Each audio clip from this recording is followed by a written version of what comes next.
Europe 1. Nikos Aliagas, retour sur ces révélations de Mediapart concernant les liens entre Alexandre Benalla et Emmanuel Macron, avec la publication hier de documents inédits et d'extraits sonores. En ligne ce matin avec vous, Nikos, Philippe Bas, le président de la commission d'enquête sénatoriale sur l'affaire Benalla. Merci d'être avec nous. Bonjour Philippe Bas. Bonjour.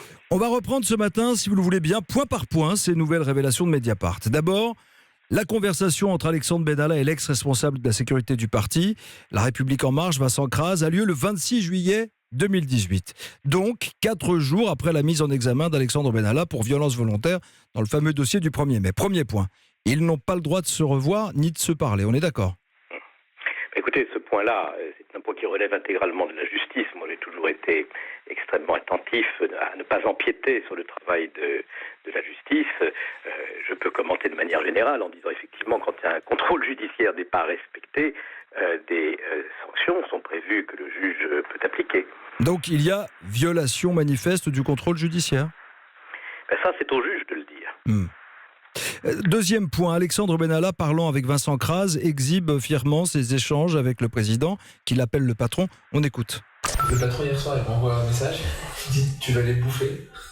T'es plus fort qu'eux, c'est pour ça que je t'avais auprès de moi. » Quelle est votre intime conviction sur la relation entre l'Élysée et Benalla, Philippe Bas ? Écoutez, d'abord, là, ce sont des propos qui s'apparentent à des fanfaronnades. Oui. Moi, ce qui me paraît très important, c'est du point de vue du fonctionnement de l'État. Un collaborateur du président de la République est aujourd'hui soupçonné d'avoir participé à un contrat avec un oligarque russe quand il était en fonction à l'Élysée. Qu'est-ce que ça veut dire pour bien comprendre le sens des choses ?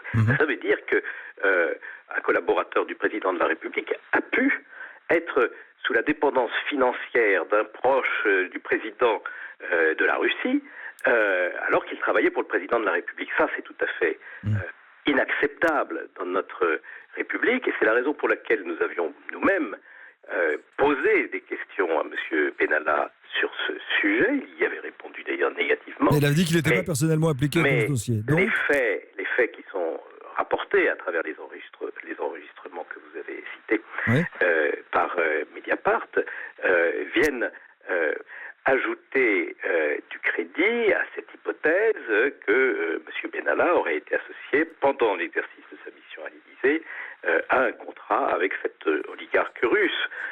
Donc il vous a menti, Philippe Bas ?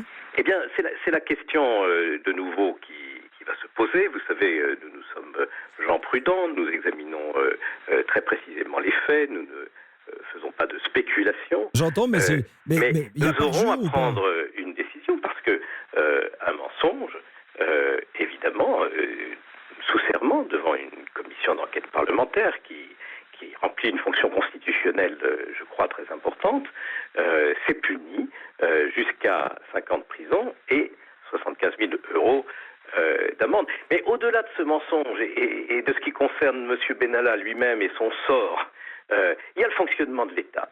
Et ce qui, pour nous, est le plus grave, c'est qu'au fond, les règles applicables à un collaborateur du président de la République n'étaient pas appliquées à l'époque pour les chargés de mission.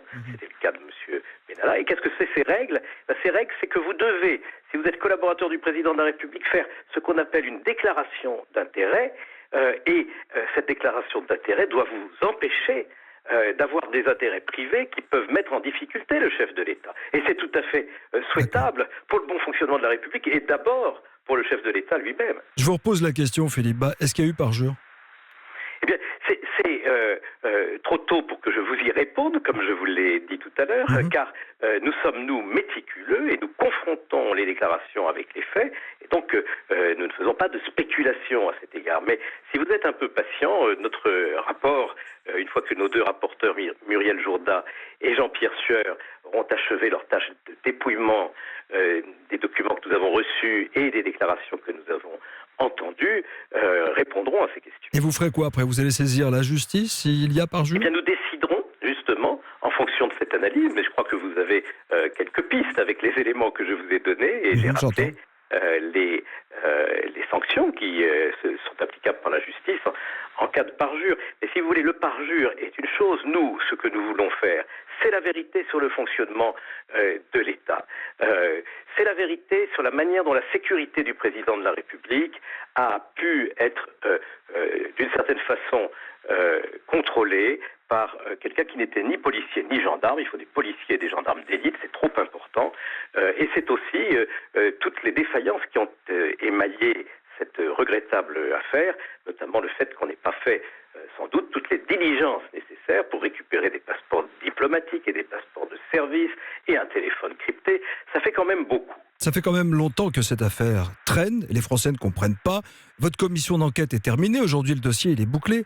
Ça veut dire que ces révélations tombent trop tard pour vous, Philippe Bas? Vous concrètement, qu'est-ce que vous pouvez encore faire? Ces révélations viennent conforter des questions que nous avons posées, oui. Et pour nous, le travail n'est pas terminé. Nous sommes en plein travail avec les rapporteurs de dépouillement d'un très gros dossier, parce qu'il n'y a pas eu que les auditions que tout le monde a vues.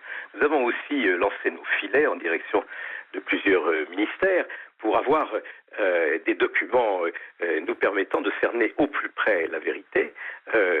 Les rapporteurs sont en ce moment avec leurs collaborateurs en plein travail d'analyse de tout ceci pour arriver à nos conclusions. Vous allez vous exprimer bientôt. Les conclusions, on les connaîtra dans combien de temps? Le moment venu, c'est-à-dire quand le travail sera terminé. Vous savez, nous ne sommes tenus à aucun délai, mais nous ne cherchons pas à faire durer le plaisir, si j'ose dire. Parce que si plaisir il y a. Tout le monde en a assez, et nous, les premiers. Philippe Bas, ils viennent d'où ces enregistrements? Qui a pu vouloir sortir cela? Non, je vous pose la question. Vous connaissiez leur existence ou parfois dans les couloirs on apprend des choses? Eh bien écoutez, en vérité... Votre intime conviction. Tant que cet organe de presse numérique n'a pas rendu public ces enregistrements, personne n'en avait jamais entendu parler. Merci d'avoir été avec nous. Philippe Bas, vous êtes le président de la commission d'enquête sénatoriale sur l'affaire Benalla. Merci d'avoir été sur Europe 1.